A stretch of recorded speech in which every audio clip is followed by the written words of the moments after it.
അഫ്ഗാനിസ്ഥാനിലെ പക്തിയ പ്രവിശ്യയിൽ പാകിസ്ഥാൻ നടത്തിയ വ്യോമാക്രമണത്തിൽ 46 പേർ മരിച്ചതായി താലിബാൻ സർക്കാർ അറിയിച്ചു.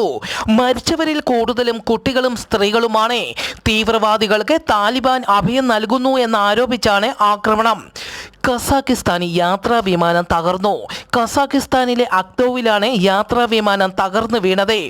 ബാക്കുവിൽ നിന്ന് റഷ്യയിലെ ചെച്നിയയിലെ ഗ്രോസ്നിയയിലേക്ക് പോകുകയായിരുന്ന അസർബൈജാന്റെ എയർലൈൻസ് വിമാനമാണ് തകർന്നത്. അപകടത്തിൽ 42 പേർ മരിച്ചു. രക്ഷപ്പെട്ടവരിൽ 5 പേരുടെ നില ഗുരുതരമാണ്. 67 പേരാണ് വിമാനത്തിലുണ്ടായിരുന്നത്. ഹരിയാനയിൽ ഭൂകമ്പം റിപ്പോർട്ട് ചെയ്തു. ഹരിയാനയിലെ ഗാർഗോഡ മേഖലയിൽ 3.5 തീവ്രത രേഖപ്പെടുത്തിയ ഭൂകമ്പം ഇന്ന് റിപ്പോർട്ട് ചെയ്തത്. കാര്യമായ നാശനഷ്ടങ്ങളൊന്നും ഇതുവരെ റിപ്പോർട്ട് ചെയ്തിട്ടില്ല.